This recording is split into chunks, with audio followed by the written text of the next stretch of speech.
Hi everyone, welcome to this course's practical case study where you'll learn how to use Pinecone and implement semantic search on your own data. To start, let's discuss the problem that semantic search can solve and outline our game plan for implementing it using Pinecone. So what exactly is semantic search? Semantic search, or similarity search, refers to searching for words that are close in meaning instead of searching for words as exact matches. Let me give you an example. You're using our newsreader app and recently read an interesting article about the life of Queen Elizabeth II. So a few weeks pass and your thoughts drift to this article again. You remember an interesting passage but have forgotten the details.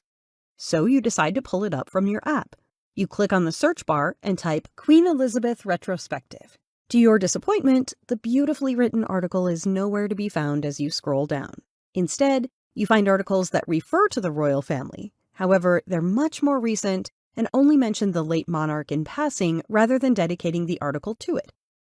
Frustrated, you refine your search to include only headlines, confident that the information is in the title. Sadly, you get no results. Finally, after scrolling through pages on pages of news articles, you find the article entitled Elizabeth II, the Monarch's Life and Reign.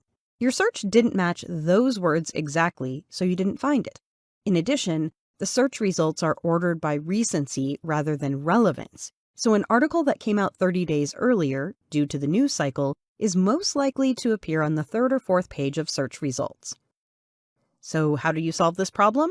Well, consider the semantic search and what it does. Instead of looking for an exact match for your search, it finds titles that are similar in meaning. As I'm sure you already know, having a vector database where the entries are stored using Similarity enables us to do just that. So in a vector database, the words queen and monarch would be closely aligned due to their similar meaning.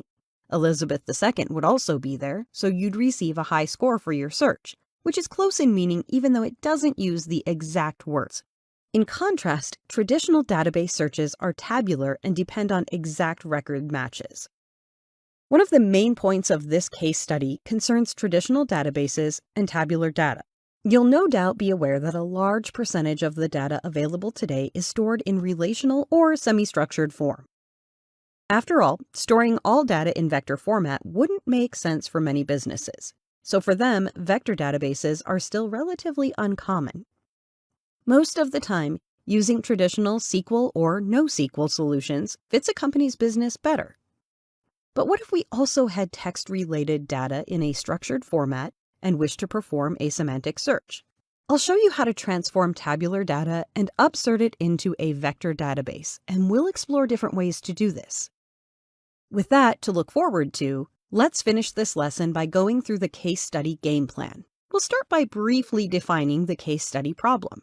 Next, we'll familiarize ourselves with the case study data. Then, we'll pre-process and prepare the data in Python. Using Python, we'll upload the data to the Pinecone vector store. We'll then conduct semantic searches for our courses. And finally, we'll refine our data set and problem setting to optimize the semantic search algorithm. All right, in the next lesson, we'll concentrate on the motivation behind this case study. See you there, and thanks for watching.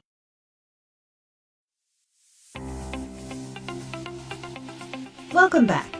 Let's talk more about semantic search and its applications, and more precisely, how we'll utilize it for our use case. We have several search bars on our 365 platform for, among others, searching course topics, resources, blog articles, or Q&A. Much like the example we discussed earlier with the newspaper search, our offer consists of exact matches only. We tried out the search for ourselves and saw that it was very limited. Even commonly abbreviated words like ML for machine learning aren't considered. So how can our students search for relevant information? How can they find the content they're interested in? What's more, how do we as a company showcase our product, our educational content, in the best possible way and make it easily accessible and discoverable for our students? Adopting a semantic search approach is helpful in this scenario. Ideally, students would turn to this option if they cannot find relevant materials with conventional search options.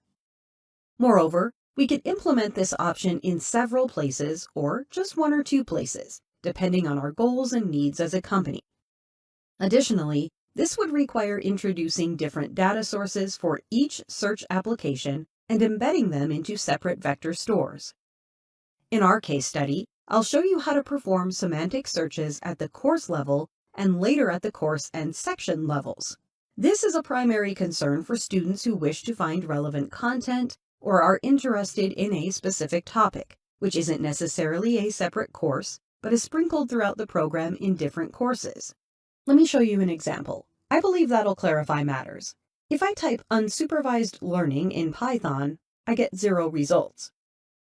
But as the head of the data science content at 365, I know we have such content in several courses. In fact, the first course I helped create when I joined the 365 team was on customer analytics in Python and featured a k-means clustering with PCA section. Anyway, let's try the phrase clustering in Python instead and see if we get a better result. Sadly, no. Well, what if I just try the word clustering? Okay.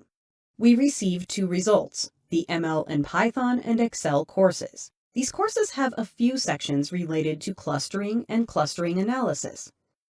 But then, why didn't I get the first result when I asked for clustering in Python? After all, it's a course about machine learning in Python, and our search engine can locate the sections that feature the word clustering. Unfortunately, once again, we're limited by the exact search algorithm, which isn't optimized to search both the title and section levels. So even when we have the word Python in the course title, the section itself doesn't repeat it, and subsequently, our search is deemed an incomplete match. Not only that, but remember when I told you about the Customer Analytics in Python course? Let's go over to its course page, where you can see that we have 3 sections connected to clustering, yet they haven't appeared in any of our searches. And this course isn't the only one missing. There are others where clustering and unsupervised learning topics are discussed. Hopefully we can find them with a semantic search algorithm. And I believe that's all the motivation we need for why we're doing this. Before we move on, a quick note. I'm introducing this concept on a subscription platform aimed solely at enhancing search results and helping users find precisely what they need. However, you could apply this setting to other use cases, including search engines. Soon, our Google searches may yield semantically similar results rather than exact matches. In addition, you can see similar offers coupled with a chatbot that summarizes the results. So for example, if I ask about results on clustering, it might return a short description of what the course contains and how that's relevant to our search. In that case, we'd use an AI chatbot's generating capabilities, which can create new text. As a side note, using AI's generative capabilities makes this a different problem. This is potentially a double-edged sword, because generating the new text might result in some untrue information. Chatbots, prone to making errors and hallucinations, might suggest results that don't deliver on their promises. I strongly believe that when it comes to the customer, we must be as upfront as possible and not overcomplicate things. That's why I'm only using the vector database part and will not generate any new content or develop a chatbot. We offer courses on that topic, which I recommend checking out if you're interested. All right, without further ado, let's jump into the dataset we'll use for this case study. See you in the next lesson, and as always, thanks for watching. Hi everyone! It's time to look at our dataset for this case study. As you know, our primary objective is to improve the 365 platform search engine, enabling it to retrieve contextually similar results, not just exact matches, to better match user searches. For starters, we'll only consider information about the courses or solve the problem at the course level. Later, I'll show you how to incorporate more granular information at the section level to further improve results. With that cleared up, let's examine the course data we'll use. First up, we have the course name, followed by the course technology. This is helpful information, but it's essential to recognize some data limitations. While several courses include multiple technologies, this column only allows one primary technology. For instance, the Complete Data Visualization course title lists 4 technologies, but only Python is specified under technology. You'll often find similar limitations to tabular data and how your information is set up. To fully make use of the data, we need to include additional columns, details on secondary technologies, and the course name, aiming to extract maximum information. Okay, next, the course description provides a brief overview of the content, including topics like data visualization, programming, and machine learning. These topics, admittedly vague, offer additional context. This is yet another limitation of the data, as topics are restricted to a predefined list of topics under course technology for consistency. This design choice helps streamline the user experience by providing an overwhelming number of filter options, which could confuse users when browsing available courses.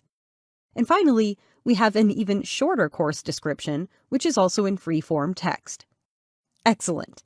That'll be the basis of the vector database.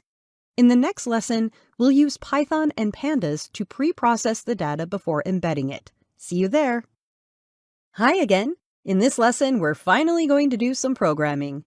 If you're like me, you'd be itching to see how semantic search is actually implemented. I wouldn't be surprised if some of you skipped a few or even all the lessons beforehand and came straight here. No worries, you can always return to the theory part to refresh your memory if needed. Meanwhile, I'll open a Jupyter notebook and import the Pandas library as PD. Don't forget to run the cell, which you can do with a Shift and Enter combo. Now it's time to read our CSV file. We'll use the Pandas native read CSV function and set the CSV file as the first argument. Additionally, I've specified the encoding as ANSI because this is how our particular file is encoded. If the encoding is the standard for your files, you should skip this argument. The default encoding for the read CSV method is UTF-8, which would result in an error in my case. That's why I need to specify this argument. And we've successfully read our file. Fantastic! What's next? Now that we have our CSV file loaded and ready, let's consider our task of vectorization in the context of our data. We have tabular data suitable for relational structures and solutions that typically utilize joins to analyze data. In that context, we can take each column from the data as is and upsert it into the vector store, converting each entry into its own vector. This is a valid solution, but is it the optimal one? When we talk about vectors, we could approach the problem differently. Vectors, as we've studied, are directed space objects with both magnitude and direction. Furthermore, they can handle much more information than what's usually held within a single column of data. That's something we should take advantage of. So what if we merged the text from each column into a single string instead of creating separate vectors? Each vector will then contain all the information for a particular course. When you think about it, LLMs usually consider information in context and benefit from longer texts. When working on your own solution, such as vectorization or generation, and handling tabular data, vectorizing multiple columns simultaneously can optimize context and enhance results. Keeping that in mind, let's develop a function named createCourseDescription. We'll combine all the shorter columns, which only hold a single word, into a single column or a large piece of text. Then, we'll upsert it into the database along with the other text columns, the long and short course descriptions. Our createCourseDescription function takes a row of data as an argument and returns text containing the course name, slug, technology, and topic. As you can see, I've added some text to make a coherent sentence rather than just stringing the words together with, for example, an append function. That way we're taking advantage of our vector solution, which benefits from longer texts and embedded context. Also, I'm using f-strings, which is an excellent addition to the Python language. With these, I can add embedded Python expressions inside a string constant and get a string as a result. Please check out the Python documentation on f-string to learn more about them. All right, with that function created, let's make a new column in our Pandas data frame to hold this information.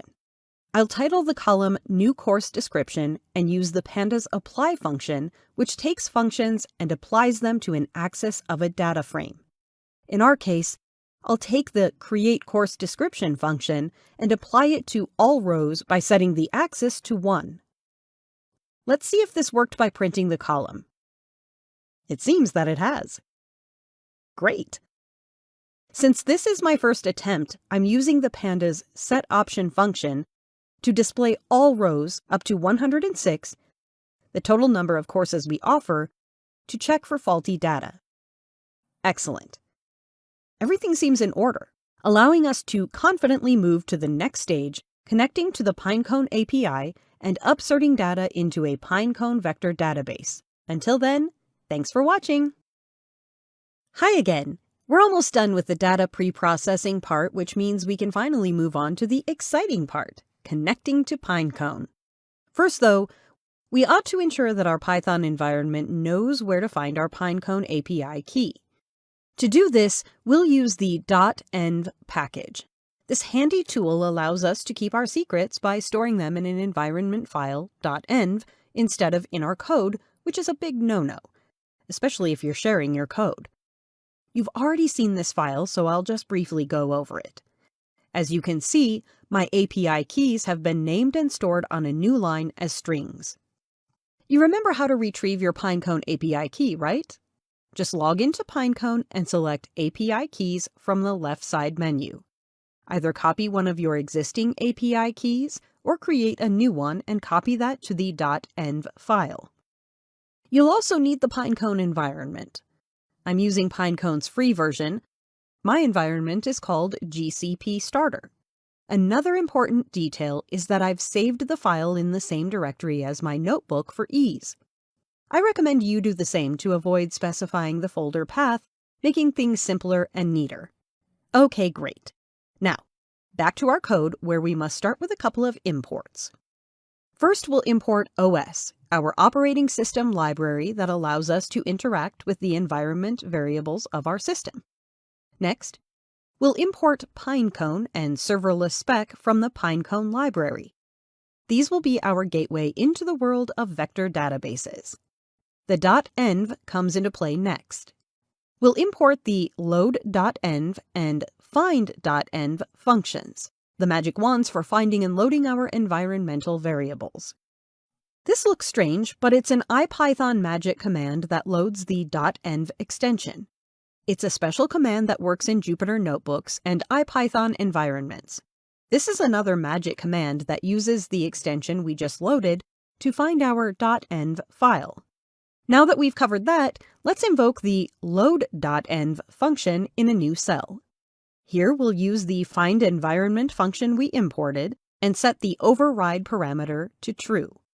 This ensures that if and when we have variables loaded from the environment file, we'll override them with their latest values found by the find function. All right. With that, we've set the stage for Pinecone to handle secure data.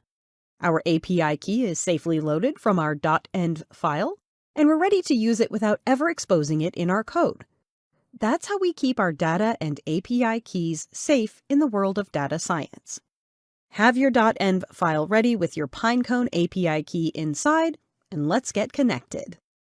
Brilliant.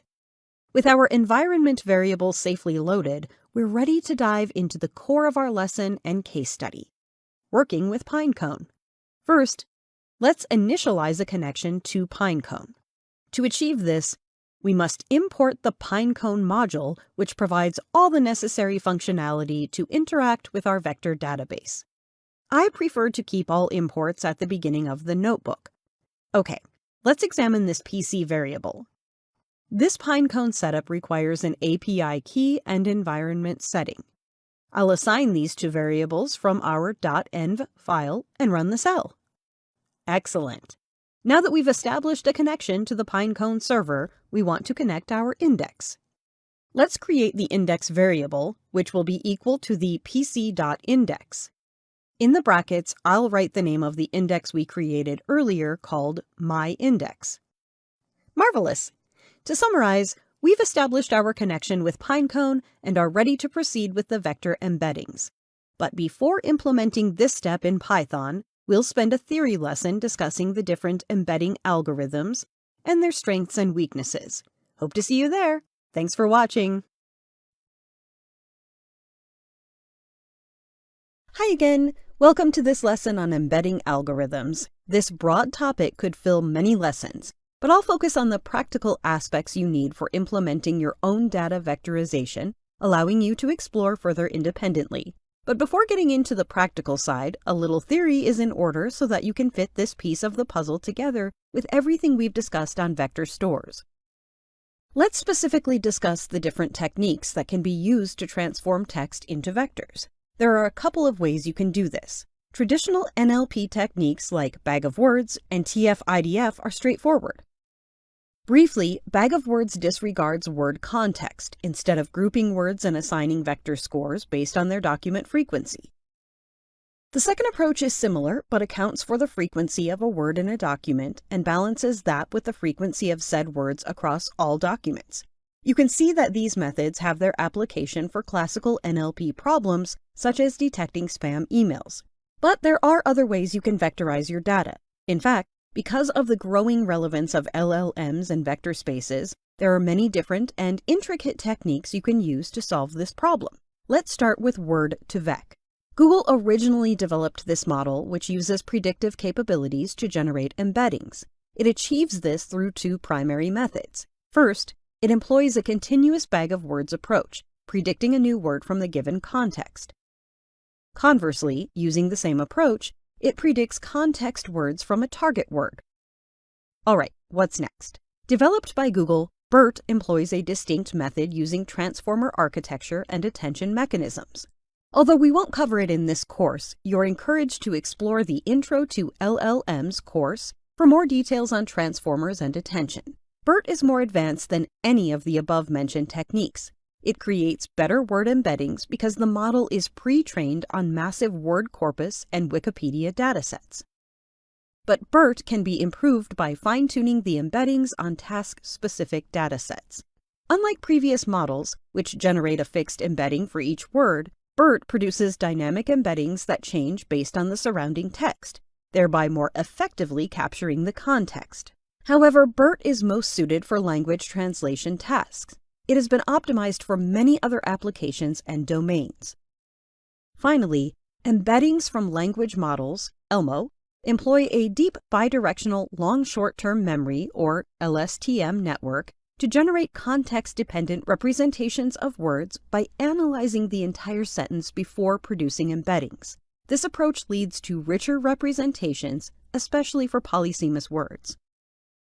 Okay. This isn't an exhaustive list, but I feel like you're getting the idea. We began with NLP, advanced to neural networks, and progressed to large language models and transformers. This field introduces new models with unique strengths, weaknesses, and applications. With that in mind, let's now look at the Sentence Transformers library and browse the various implementations you can use. First, we'll see how to install the library in Python, which has all these implementations. Then, in the pre-trained models section, we can see various models, their speed, size, and their performance on, you guessed it, semantic search. As you see, a higher score means better performance. Our current model performs well enough, but isn't at the top of the chart. It is one of the fastest and lightest models, though, so depending on your application, it may actually work quite well. If you scroll down, you'll discover even more models, such as multilingual models, or even image and text models. You're free to choose any of these to embed your own data. Alright, with that cleared up, we can confidently move on to our next topic, embedding our data using Python. See you there, and thanks for watching. Great! Now that we've prepared our Pinecone connection and have our data neatly formatted, it's time to dive into the world of vector embeddings. Embeddings are crucial for tasks like semantic search or recommendation systems in vector databases. The Sentence Transformers library contains a plethora of pre-trained embedding models. I'll rely on this powerful but compact model trained on diverse language and understanding tasks. This model will convert our course descriptions into numerical vector embeddings. These embeddings capture the text's semantic meaning and allow Pinecone or any vector database to perform fast and relevant vector searches. We'll try out different models later, but for now, let's continue creating the vector embedding themselves and upserting them into Pinecone.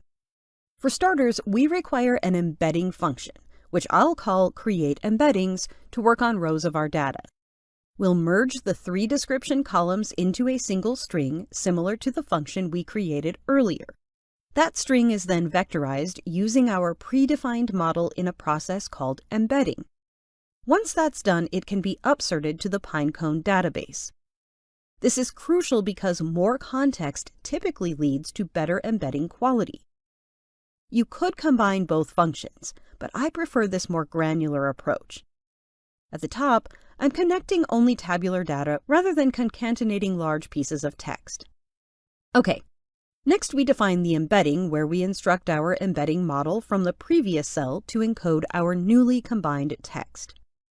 The show progress bar parameter is set to false, which is a nice touch to keep our output clean, especially when processing large data sets. The function then returns the created embeddings. So far, so good. Once again, we have created a new column in our data for the embeddings. As you've already seen, we're using Panda's apply functionality, this time calling the create embeddings function on all rows of data. If you're a Python enthusiast, you'll notice how iterrows resembles iterating through each row in the data. Okay, moving on. We'll need the embeddings we created, but we also require the course names to title our vectors when they're in the database. That's why we're creating a tuple of names and embeddings, and notice here that I'm using the toList function. This actually converts our data into a NumPy array because Pinecone expects the vector data in this format. Consequently, each tuple and vectors to upsert will contain the course name and its corresponding vector. Cool! We can now upsert our vectors to our Pinecone index with this line of code. It takes some time to complete, so I'm adding a simple print function at the end to confirm the process has finished. All right, let's see if our vectors are in our index by going to our Pinecone profile. Yes, all courses have been uploaded. Excellent work, everyone. You can try out the functionality of the database here and search for similar vectors. But now, it isn't very user-friendly. We can only access the vectors by IDs or their vector representation, which isn't something that humans readily understand. Our main work, however, is done. In the next lesson, I'll show you how to use Python for semantic search. See you there. Welcome back. Our data is already on the Pinecone server, but as we saw, the search options on the platform itself are still limited. That's why in this lesson, we'll implement semantic search in Python using Pinecone's query function. Let's begin. I'll define a query string variable that contains the word clustering. As you know, our data is in vector form, so to perform a similarity search, we must also embed this query as a vector. We'll use our embedding model variable and call the encode method with the query as an argument. The show progress bar is set to false to keep the code a bit cleaner. Finally, we need the query to be an ND array, so we call the toList function at the end. Great. Next, we'll define the query results variable by calling the index's query function with several parameters. Okay, so the next parameter is the vector on which we're searching. Of course, that's our embedded query. Please note that I formatted this as a list because Pinecone usually expects multiple vectors. That's why even when submitting just one vector, we must adhere to this structure. The next parameter, k, limits the number of results we'll get back for our search.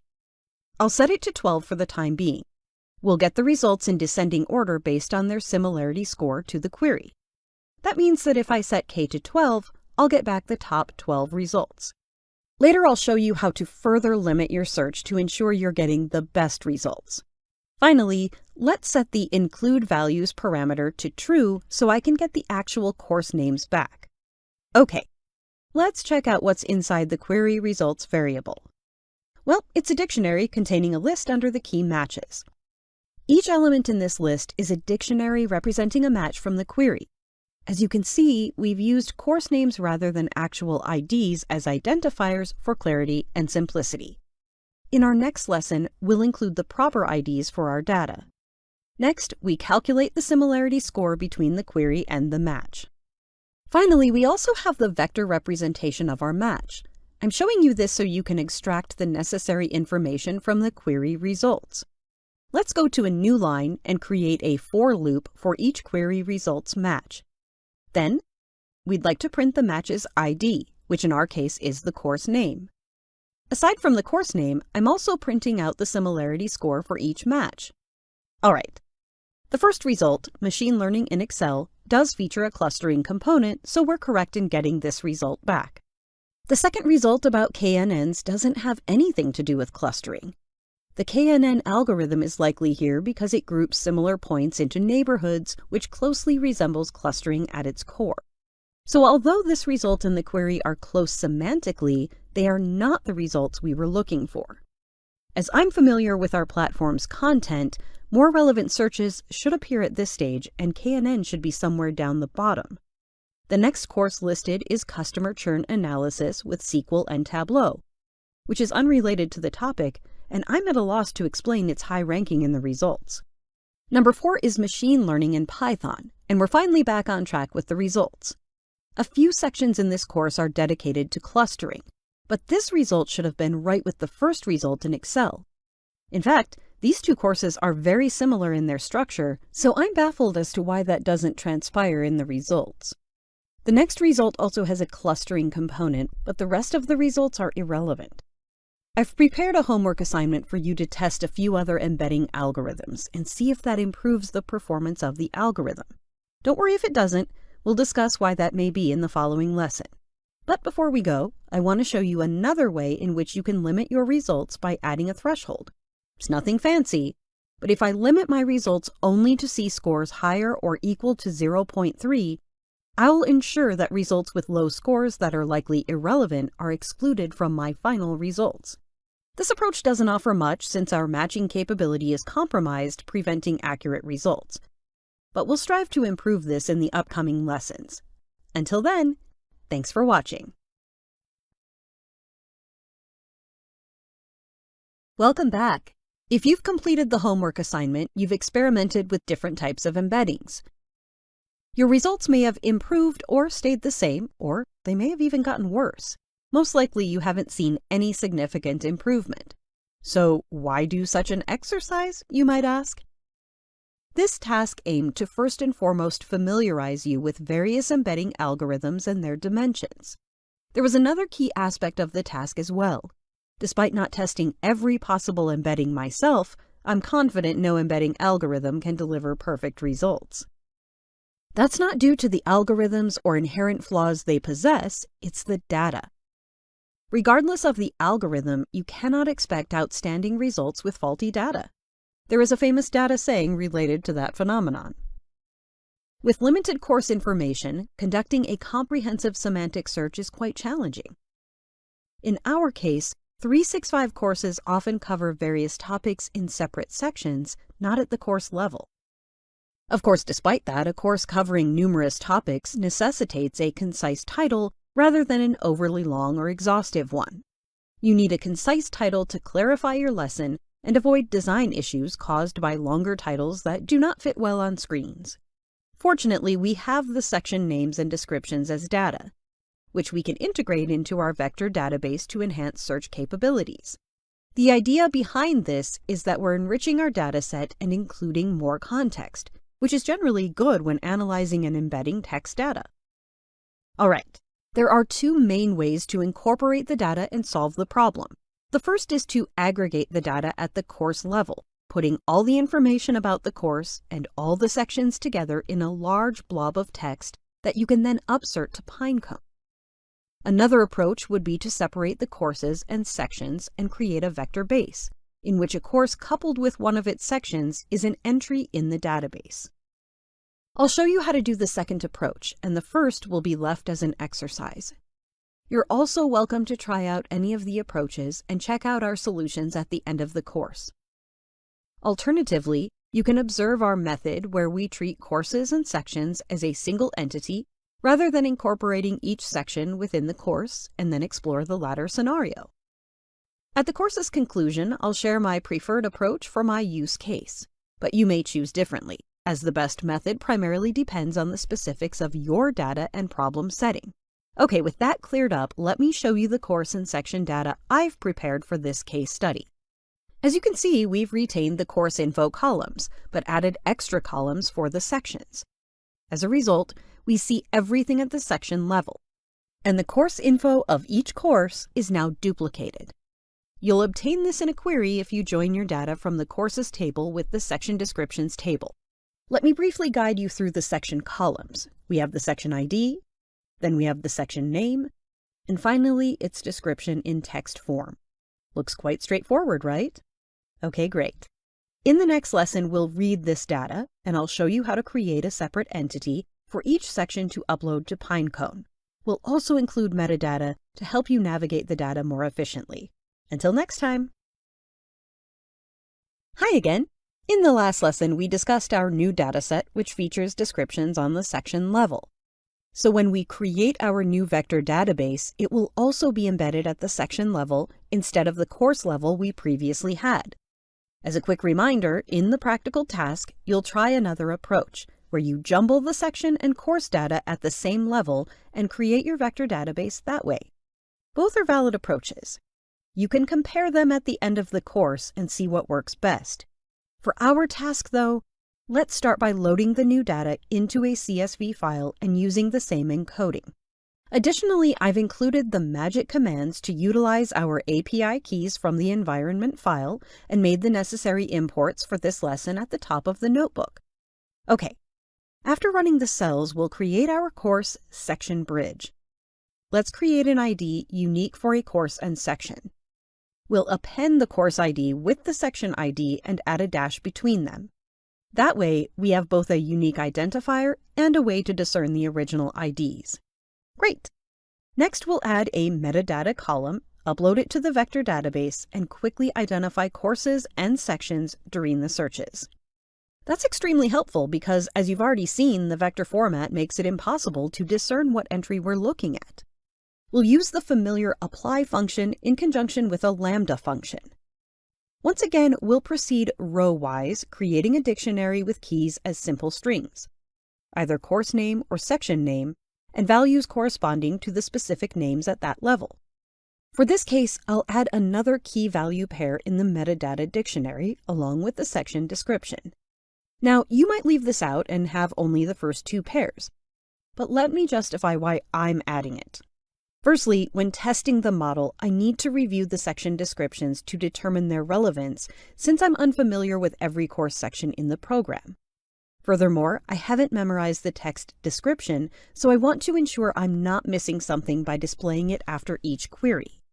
Additionally, this feature should benefit students by allowing them to review course section descriptions and verify the algorithm's value claims for their results.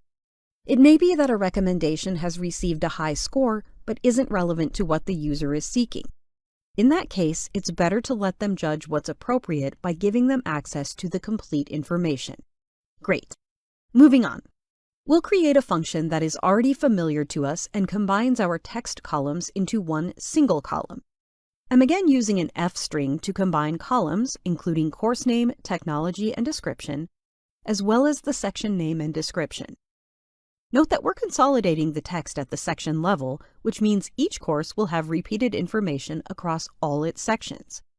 After preprocessing, we must convert our tabular dataset into a vector store using an embedding algorithm. This is the model you see invoked on the combined text. Setting the show progress bar to false is just to keep the code tidy. Okay, this means that we'll once again require an embedding model. At this point, I'm sticking to this straightforward approach with 384 dimensions because I don't wish to introduce too much complexity and variability in the task. At the end of the case study, we'll try another method and compare the two approaches.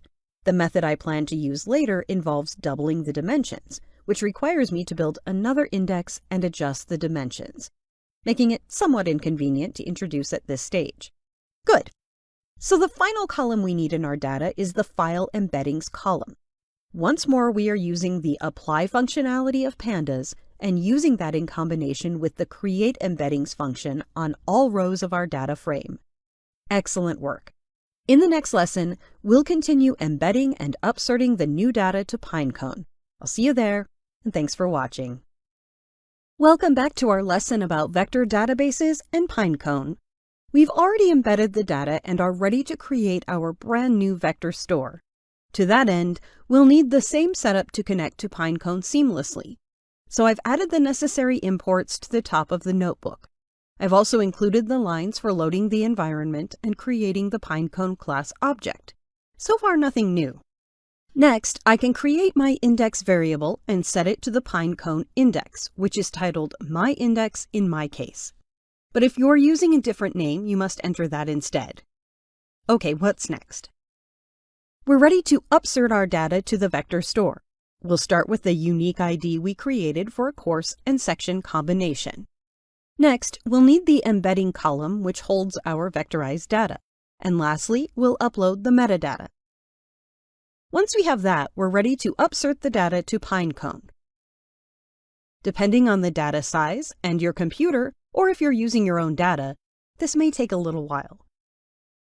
But don't worry, once it's up, we can check the Pinecone site and verify that our information has been uploaded. Indeed, everything is here, and we currently have over 600 entries in the database. And notice something else. If I look for the top 10 closest to this vector in the results, I can see the metadata showing me what course and section I'm looking at. I can include a filter if I click this little plus next to the metadata filter. For example, if I wanted to check only for the Introduction to Tableau course results, I'd set the course name equal to Intro to Tableau. Or if I wanted to remove some of the results from my query, I could use the not equal to operator to exclude those results from the top 10. So there's some functionality here, although it seems somewhat limited. It will undoubtedly be developed at some point, but our main functionality is still in Python. That's why we'll end this lesson here and continue our query on the next database in the next lesson. See you shortly. Welcome back. We're ready to query our new vector database. Let's create a query identical to the one we used previously, clustering. Now, we've come to a critical stage of fetching our query results. This involves declaring a new variable that will capture the output of our search against the vector index. We'll be using the index's query method, into which we pass our vectorized query. We specify that we're interested in the top 12 results most similar to our query vector. Additionally, we're including a critical parameter, which enables the inclusion of the metadata. This ensures we retrieve the accompanying metadata for each result along with the similarity scores and vector IDs. Next, we'll define a score threshold, which I'll set to 0.3. By the way, feel free to adjust that score on your own. If you increase the score to 0.5, you'll receive more precise results, but will potentially miss out on a good match with a slightly lower score. Conversely, if you lower the score to 0.2, you'll obtain more results, so you're unlikely to miss a good recommendation, but you run the risk of including more irrelevant results. Finally, we iterate over each match with a for loop to obtain our results. Inside it, we first check if the meta score is larger or equal to the threshold we've set. If so, we can use our metadata to find details like the course name, and section description. To make our code more reusable and professional, I'll introduce the get method with a fallback option in case some metadata is missing. In that case, we'd output empty curly brackets, not available, or no description available, to cover these possible edge cases. Excellent. Finally, we'll print the ID and score of each result. In another print, we'll output the metadata details for each match. Okay, I'm eager to try this in action, so let's run the code. Excellent. As you can see, for our clustering query, our top result is machine learning in Excel with the cluster analysis section, followed by ML in Python with the other types of clustering. We then have sections from the same course on k-means and hierarchical clustering, which are highly relevant. Notice that the k-means topic is covered in several different courses. It's an essential part of tackling many clustering problems. The following few search results are more puzzling. For example, why is the intro section from the ML in Excel here? I'm not entirely sure. In the fashion analytics course, at least the term consumer clusters appears in the text and is relevant despite its absence from the section title. If we look slightly above, we encounter decision trees. Although not primarily used for clustering, they function by grouping and splitting data into different branches to reach a solution. It may be deemed relevant because it's semantically close in meaning to the word clustering. Overall, though, not a bad result. For this query, I'd probably even set the threshold at 0.4 and still get many relevant results. Okay, let's try one of our other queries because I'm eager to see what we'd obtain. I'll set the query to regression and run the cells. Oh wow, I'm impressed at how well this worked. I know, however, that there's another course related to regression which I don't see in the results. So let's try to enhance the query by adding the keywords in Python and check what we get back. I'm specifying a different technology to exclude the R and Excel matches. Hopefully, this will result in more relevant Python results. Well, not exactly. Instead, we've obtained results strictly connected to introductory Python courses that have little to do with our regression query, so we've struck out. It may be time to try a different embedding algorithm. Join me in the next lesson to see if this helps improve our search results. Until then, thanks for watching! Hi again! We already discussed the different types of embedding algorithms and what they're most suited for. But at the early stages of our implementation, we saw that changing the algorithm didn't drastically improve results because the underlying data wasn't granular enough. Now that we've added another level by including section information, it's worth exploring the embedding options available once again. This time, I've chosen this version, which has 768 dimensions, twice as many as our original index. Remember, specifying the right dimensions count is essential when creating our index. But crucially, this model has been trained to perform semantic search, which is, after all, precisely what we're trying to achieve. So let's give it a go. I can return to my Python notebook. Here I've created a copy of our original notebook, which I've also renamed for clarity. I'll create a new index and call it BERT, so that I know this one will use this embedding. I'll enter the dimension count and the name of the index.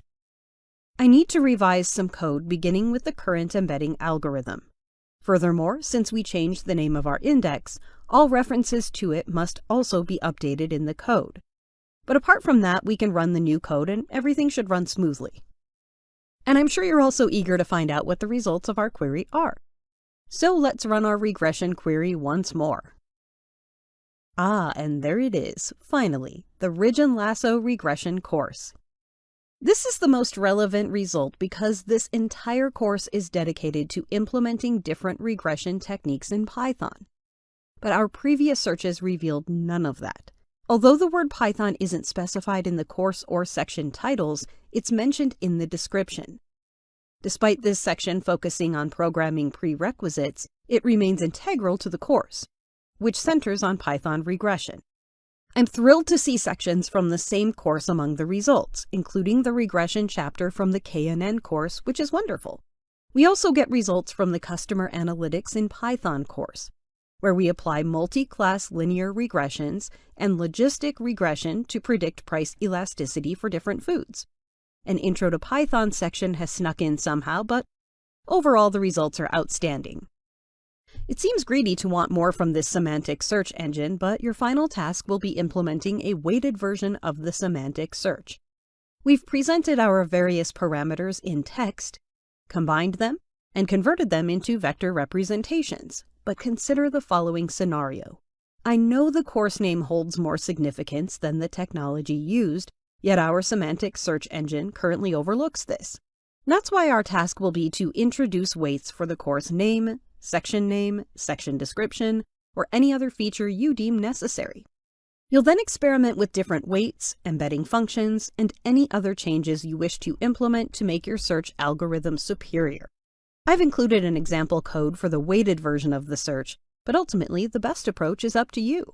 We'll conclude the course by discussing what other problems can be solved with vector databases. I spent a good chunk of the course talking about this specific topic because I wanted to explain each step in the process in more detail to give you a complete understanding of how vector databases work. With that knowledge, it'll be easier to solve other problems and implement your own algorithms rather than simply treating vector stores as black boxes. Hope you'll join me for our final lesson on what vector databases can offer. Until then. Welcome to the final lesson in our course on vector databases and Pinecone. Today we're exploring the broader applications of vector databases beyond the realm of semantic search. We'll explore building recommendation systems, as well as using vector databases for image searches and biomedical research. Each of these use cases leverages the unique capabilities of vector databases to deliver high-performance and scalable solutions in different domains. Let's start with recommendation systems, which is the main idea that motivated the creation of Pinecone. Here's a brief history lesson. The inventor of Pinecone was formerly an Amazon employee. As you likely know, Amazon revolutionized recommendation engines by suggesting similar items to customers based on their previous purchases. Customers who purchased this also liked that. Something you nowadays see on pretty much every e-commerce platform was indeed pioneered by Amazon. You likely know their engine's workings are proprietary, so we can't really look under the hood of that process much. But we know how this problem is solved in general through item or user-based recommendations. The distinction here is that in item recommendation, we recommended items by analyzing their characteristics. For example, if you bought the third Hunger Games book, the algorithm would likely suggest other books from the series or similar genres and authors.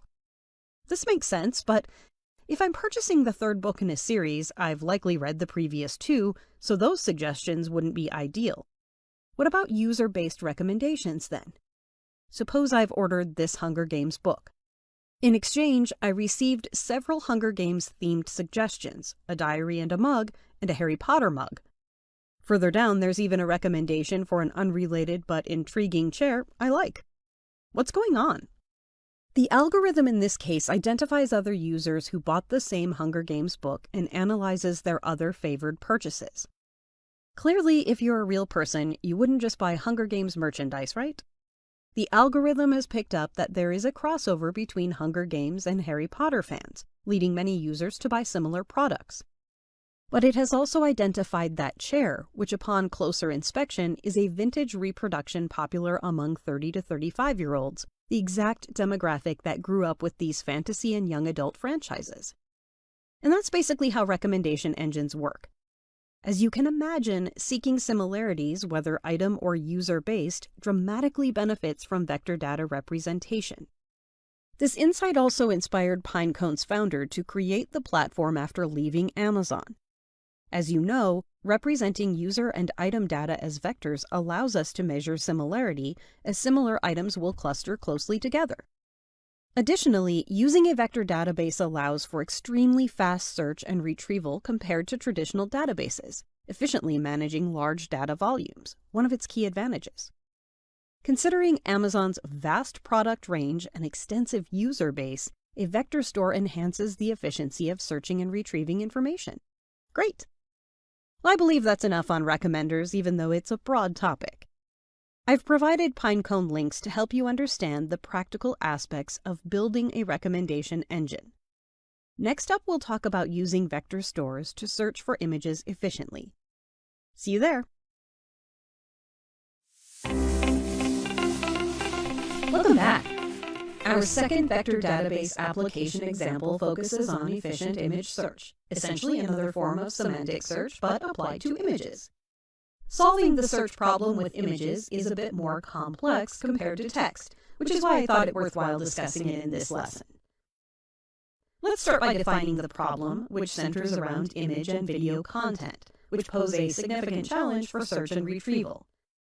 Traditional text-based search engines are inadequate for visual content because they rely on metadata or textual descriptions, which may not fully capture the essence or details of the images and videos themselves. So, what if we instead searched for genuine similarities between the images? If we used a vector database and embedded our images or videos, we could store numerous features of each image as numerical vectors. This is done by bypassing the images through an embedding algorithm that analyzes their content, the colors, shapes, textures, and even semantic information about the images. So each dimension in the vector space shows a particular image feature. The features of the image are then converted into a vector space, where similar images are grouped together. This conversion enables the system to perform efficient similarity searches because images with similar features will be closer in the vector space. This is typically done technically using convolutional neural networks, or CNNs. Or to extract feature vectors from images, you can use pre-trained models like VGG16, ResNet, or Inception. Alternatively, you can use a Siamese network. These networks are specifically designed for learning similarity. By processing pairs of images and learning from their similarities and differences, Siamese networks generate highly effective embeddings for comparing images, making them ideal for applications like image matching and face recognition. And what about the practical aspects of image search? To start off, smart systems can utilize facial recognition in airports to verify the authenticity of a traveler's ID credential. Or they can be used by police or intelligence officers to identify persons of interest from street or public area webcam footage. But you can also utilize smart image search in a different setting. Envision an e-commerce platform adopting this technology to improve the shopping experience.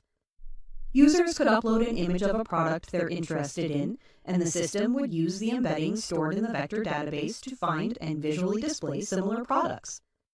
For example, I want to find a blue couch to buy for my living room. I may enter a filter saying, I want a blue couch, but the options might vary significantly, because the blue color I'm thinking of can be royal blue or electric blue. I can tell you there is no filter for royal blue for any online furniture store I've visited. So what if instead I could directly upload a photo of a couch I like from a magazine or a hotel abroad? If I can identify items that closely match in appearance, I can potentially achieve optimal results. This approach isn't limited to home decor. It also applies to fashion and accessories, where visual appeal often drives purchasing decisions. By allowing image-based searches, the platform significantly reduces users' time and effort in finding the right product, leading to higher user satisfaction and increased sales. This expanded use of vector databases for image and video analysis demonstrates how advanced embedding algorithms and efficient data storage can transform how businesses interact with and leverage visual content to meet user needs and drive growth. Great! The last application of vector databases we'll discuss comes from biomedical research. Join me in the next lesson for a detailed discussion. Until then!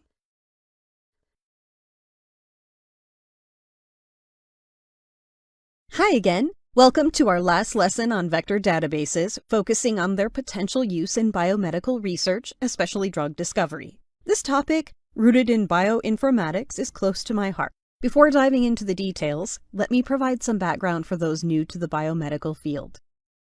In recent years, the volume and complexity of data entering the biomedical sphere have been increasing exponentially, which means that traditional analysis methods sometimes struggle to find patterns and intricate relationships within the data.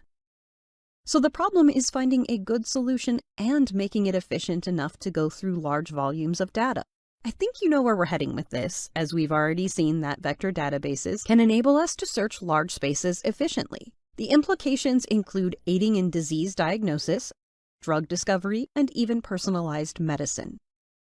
For vector data, we can store various genes, proteins, or cellular pathways. Crucially, vector representation also captures relationships and similarities between these entities, embedding them as vectors. For instance, embedding algorithms can convert gene expression profiles into vectors. These vectors then allow researchers to quickly identify genes with similar expression patterns across different conditions or diseases, speeding up the process of understanding gene function and its implications in various health disorders. What about drug discovery? Well, designing a new drug is highly time-consuming and cost-intensive. It's estimated that it takes around 12 years from the initial drug discovery until it hits the market. The price for such an effort varies from several $100 million to over $1 billion.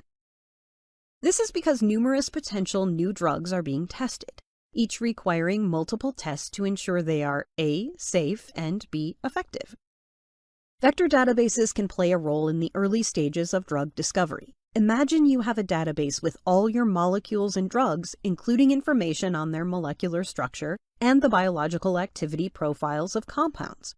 This means that we know the structure that define each molecule in terms of chemicals and atoms, and we also know of its characteristics, such as being an inhibitor or a pain reliever.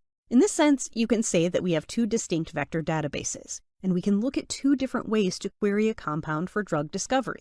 Suppose our compound is known to be effective against a specific medical condition. We can search our database for compounds with similar structures because structurally similar biological compounds often share similar functions. We could also query against biological similarities. If the compound has shown a desirable biological effect, such as targeting a specific cancer pathway, its vector can be queried against other compounds with similar biological activity profiles. The results from these searches can help us find new or better compounds that are more effective in combating a particular disease. But it can also help accelerate drug discovery by narrowing the selection of screened compounds that are later tested for efficiency. The ability to match compounds to specific biological profiles is also a step towards personalized medicine, where treatment can be tailored based on a patient's unique biological markers, as identified by vector searches. All right, on that note, it's time to end the lesson and the course. Thank you so much for being a part of this journey. I believe you can now create your own vector database use cases, put what you've learned into practice, and hopefully develop some significant use cases and practical applications of what we've seen here.